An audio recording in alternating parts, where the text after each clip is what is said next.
pour 29 km à peu près, jusqu'à Aire-sur-l'Adour. Le temps est toujours gris, mais il pleut pas.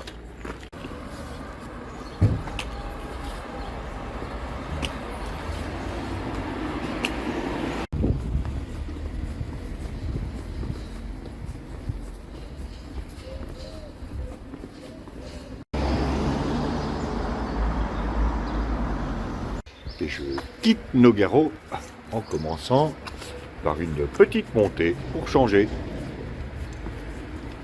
Et là devant, il me semble reconnaître Sébastien avec son bourdon. Le bourdon, c'est le bâton des pèlerins.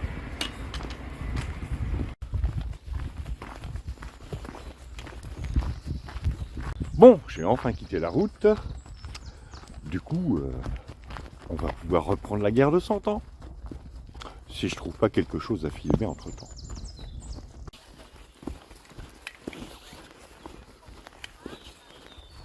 Pour l'instant, le début de cette étape est plutôt tranquille.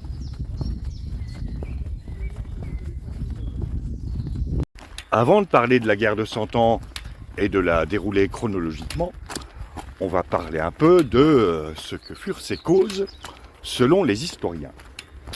Il y en a une qu'on connaît déjà, c'est la guerre de succession pour la couronne de France, dont j'ai parlé hier.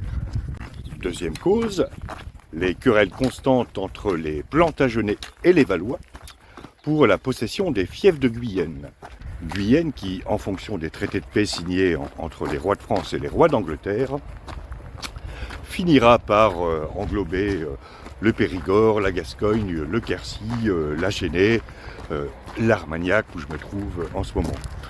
Bref, que des régions où on mange bien et où on fabrique du bon pinard et des bons alcools. Je comprends pourquoi tout le monde se battait pour cette région-là. J'arrive à une portion routière, donc je parlerai de la troisième cause. Il ne faut pas qu'il y ait une voiture qui fasse un écart.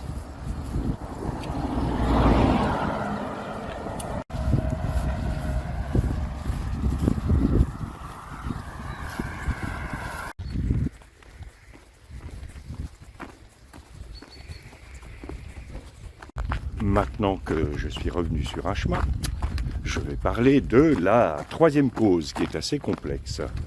C'est la Grande Dépression médiévale. Donc je vais résumer un petit peu. La Grande Dépression médiévale, je la résumerai en une crise climatique, une crise économique et une crise sociale. Ah, j'arrive dans une petite bourgade moyenâgeuse. Va-t-elle être tenue par nos bonnes troupes du roi de France ou par le perfide anglois? De toute façon, il est 10h, c'est l'heure de la pause café.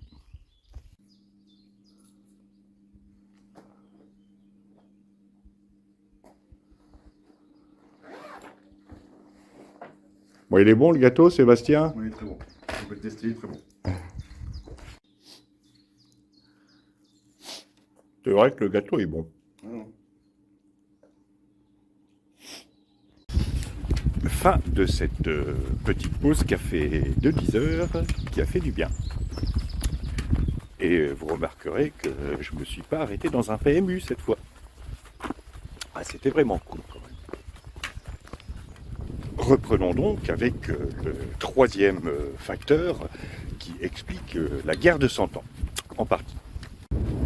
La période qui précède immédiatement la guerre de 100 ans, grosso modo les 20 ou 30 ans qui précèdent la guerre, se caractérise par des années froides et pluvieuses. En 1301, on commence à parler de mauvaises années. Et ces années froides et pluvieuses engendrent un déficit dans les récoltes. En 1315, par exemple, la récolte de blé n'est que la moitié de celle des années de référence. On dirait que je parle comme quelqu'un de l'INSEE. Non ? Parallèlement à ces mauvaises conditions climatiques qui engendrent de mauvaises récoltes, La population, qui n'a cessé de croître depuis le Xe siècle, dépasse les capacités de production agricole. C'est chiant parce qu'on va moins bouffer.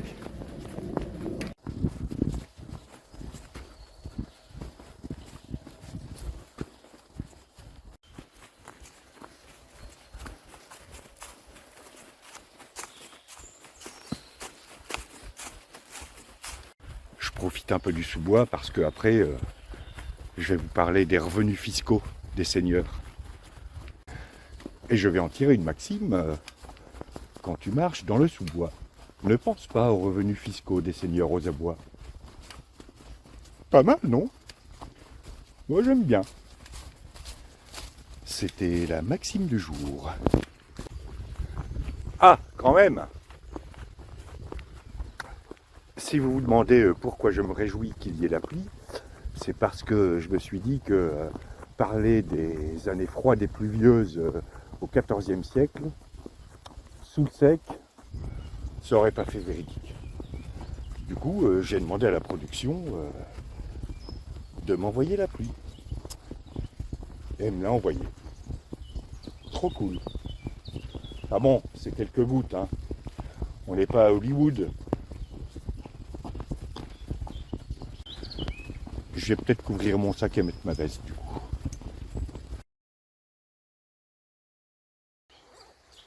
Devinez de quel arbre vient cette fleur? Esculum hippocastanum. Ouais. Hein? Qu'est-ce qu'il dit là? T'es d'accord, Daniel? Voilà. Assurément, assurément. Tu donnes combien? Dit autrement, marronnier d'Inde. L'Inde? Bossu. D'Inde comme le pays, hein, pas comme le volatile. Un marronnier ne marche pas. Voilà, c'était la minute botanique de cette étape. Alors maintenant que les effets spéciaux sont lancés, je vais pouvoir reprendre. Je parlais donc des mauvaises récoltes qui précédèrent la guerre de 100 ans. Mauvaises récoltes dues aux conditions climatiques qui se dégradèrent. Alors, dans les Flandres, on essaya bien de gagner du terrain sur la mer, mais ça ne suffit pas. Donc on développa le commerce. Et vous allez voir que ça va aussi jouer un rôle plus tard. Mauvaise récolte, ça signifie appauvrissement de la population et famine. Appauvrissement de la population, ça signifie baisse des revenus fiscaux pour les seigneurs. Si l'on ajoute que suite au partage successoraux des différents fiefs, la taille des domaines diminue, ça diminue d'autant les revenus fiscaux. Autrement dit, il n'y a plus de pognon.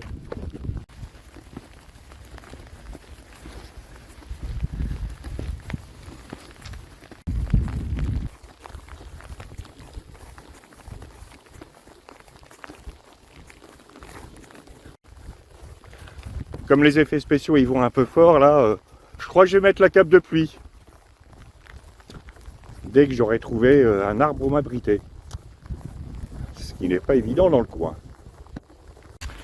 Là, je ressemble un peu plus à un pèlerin. Où en étais-je?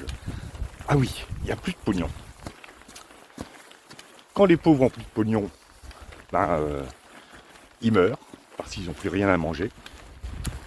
Ou alors, ils vont à la ville pour essayer de trouver de quoi gagner du pognon.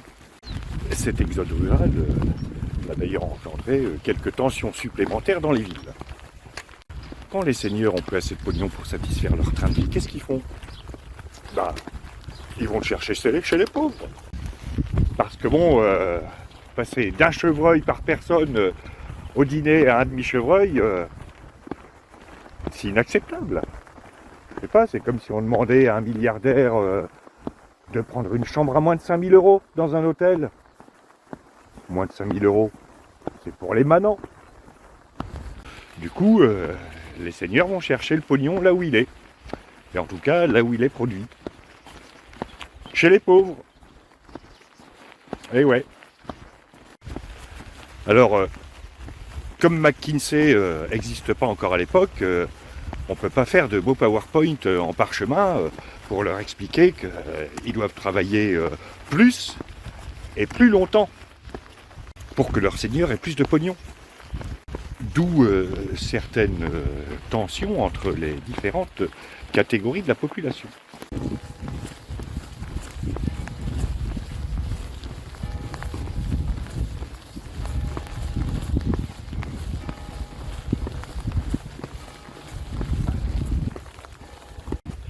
Ah, il va être l'heure de manger. J'ai faim.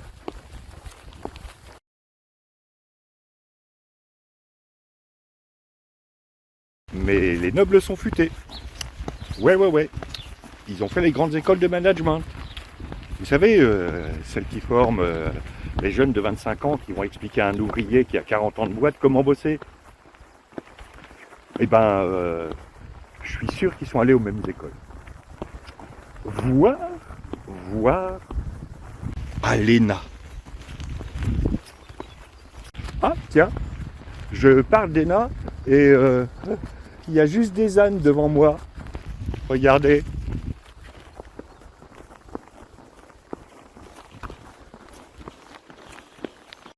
Oh, salut les copains.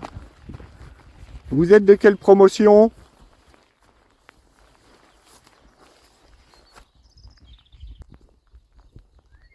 Oh, ouais.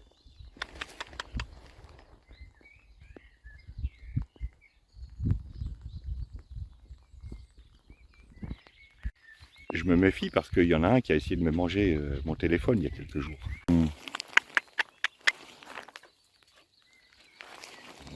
Ouais. Bon allez, je vais vous laisser. Ah bah bravo.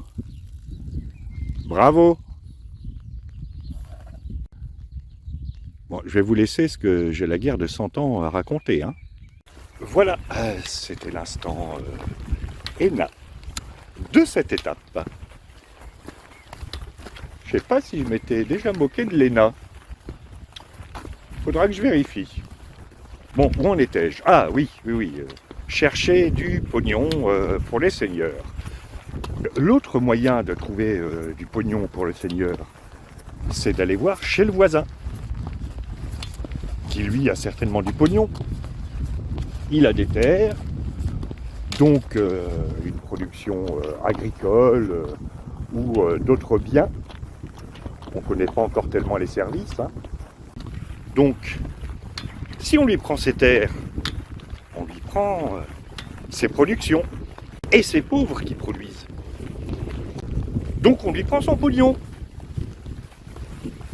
Simple. Et si en plus, pendant qu'on guerroie avec son voisin, on le capture, on peut demander rançon.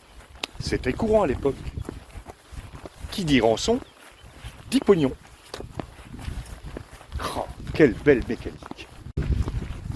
Et puis, après la récupération des terres, la capture du seigneur ennemi et la rançon qui va avec, il reste le pillage. C'est un bon moyen de gagner du pognon, ça aussi. Puis de toute façon, on s'en fout. C'est les pauvres qui vont reconstruire. Comme ça, on pourra leur repiquer du pognon.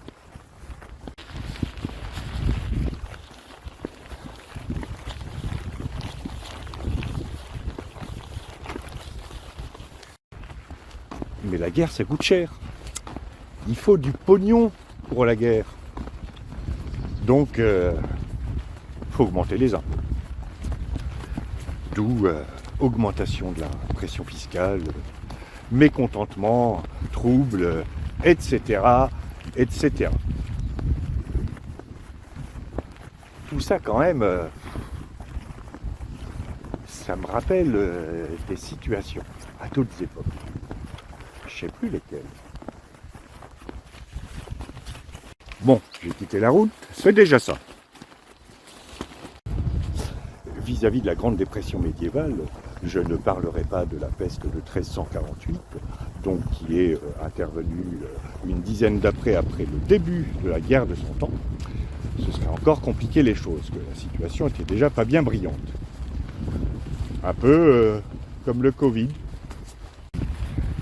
Il me reste cependant à parler du troisième grand facteur déclencheur de la guerre de 100 ans, celui de la querelle incessante entre les Valois et les Plantagenets pour la possession des fiefs du Sud-Ouest.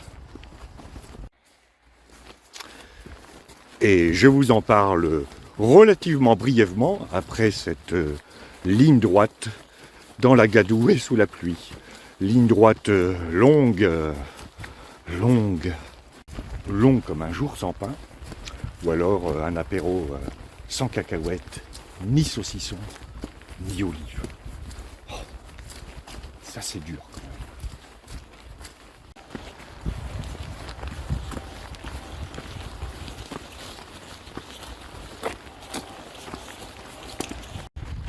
Rectification, une ligne droite longue comme un apéro, sans cacahuètes, sans saucisson, sans olive et sans alcool. Du coup, je vais reprendre parce que il doit me rester 6 ou 7 km à faire et il faudrait que je finisse avant d'arriver parce que je ne peux pas enregistrer en continu à cause de la pluie. Quoique, je vais faire une petite pause cake anglais sur ce tronc d'arbre. Du coup, je vais en profiter pour reprendre. Là, c'est mieux. Donc, troisième facteur déclenchant, la querelle des Plantagenets et des Valois pour la possession des fiefs du Sud-Ouest. Là-dessus, je dois dire que il y a de bonnes excuses, y compris pour les Anglais, ouais, parce que quand même, la nourriture du Sud-Ouest, plus le pinard, plus les alcools, c'est quand même mieux que le thé de 5 heures et le mouton à la menthe. Ça vaut bien une petite guerre. Je rappelle qu'au XIIe siècle, le royaume d'Angleterre possédait la Normandie, le Maine, l'Anjou, le Limousin et le Poitou. Alors qu'au moment où débutait la guerre de 100 ans, il ne possédait plus que la Guyenne, qui était elle-même limitée à la côte gasconne et à Bordeaux. Quand même, on aurait pu leur laisser le Poitou. Comme ça, on leur aurait refilé Ségolène royale. Et comme au début des années 1300, les conditions climatiques s'étaient dégradées, on ne produisait plus de vin en Angleterre. Ouais, parce qu'avant on produisait du vin dans le sud de l'Angleterre. Incroyable. Du coup, après les années 1300, il n'y a plus que des moutons qui poussaient en Angleterre. Du coup, d'où venait le vin? De la Guyenne. Du coup, l'économie de l'Angleterre était devenue fortement dépendante de la Guyenne, à cause du pinard. Incroyable quand même. C'est toujours une histoire de pinard. D'ailleurs, les flux commerciaux du royaume d'Angleterre pouvaient se résumer grossièrement de la manière suivante. De la Guyenne, on fait venir le pinard, parce que le thé, c'est bien entre 17h et 17h30. Ça vaut quand même pas un bon coup de pinard. De la Bretagne, on fait venir le sel, parce que le mouton à la menthe, c'est déjà pas terrible, mais alors sans sel, c'est immonde. C'est d'ailleurs à cette époque-là qu'on a inventé le beurre demi-sel. Ouais, parce que la moitié du sel était déjà parti en Angleterre. Donc, vin et sel arrivent en Angleterre, et qu'est-ce que renvoie l'Angleterre chez les Flamands, pour être plus précis? Eh bien, l'Angleterre renvoie la seule chose qui touche chez elle. La laine des moutons. Ils renvoient la laine et ils mangent les moutons.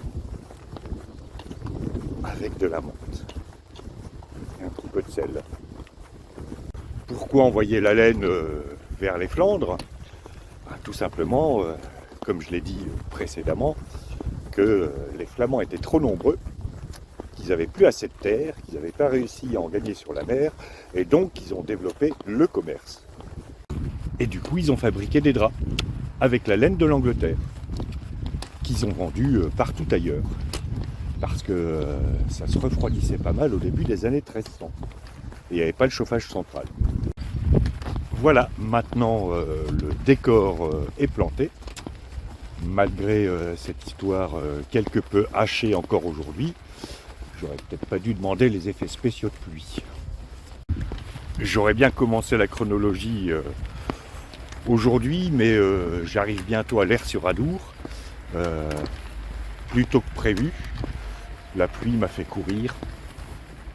Donc on commencera demain. Voilà. Ça va pas être évident à monter cette vidéo. Il va falloir que j'y retrouve mes petits.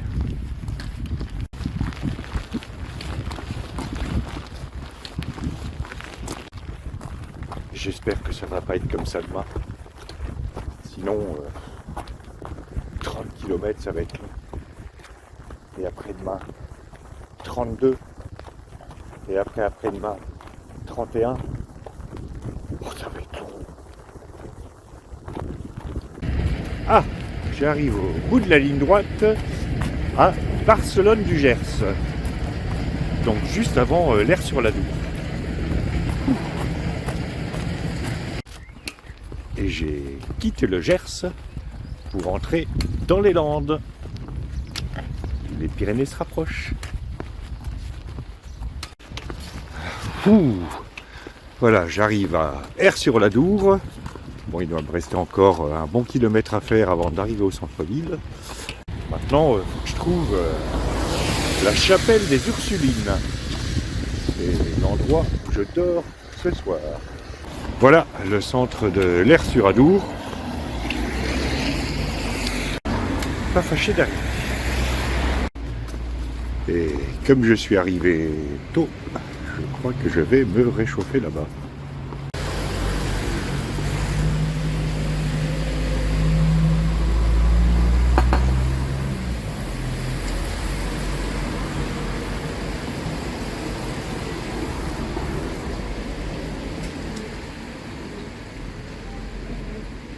Bon, alors manifestement, j'ai encore 1 kilomètre à faire pour aller tout en haut de cette côte. Se situe la chapelle des Ursulines, alors que c'était tout plat avant. J'ai 2-3 courses à faire avant l'étape de demain. Il va falloir que je redescende et que je remonte. Ça doit être là-dedans. Et je suis à 873 km de Saint-Jacques-de-Compostelle. Wow.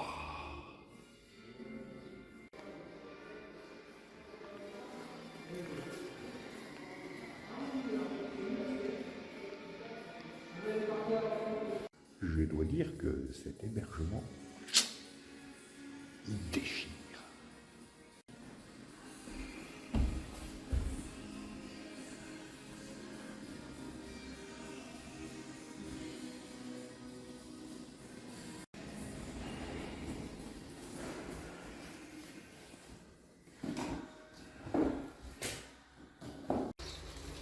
Voilà, fin de cette étape pluvieuse de 30 km. L'endroit où je suis a quand même du cachet. Voilà, demain 30 km aussi, jusqu'à Arzac-Araziguet. En attendant, je vous dis à demain pour de nouvelles aventures.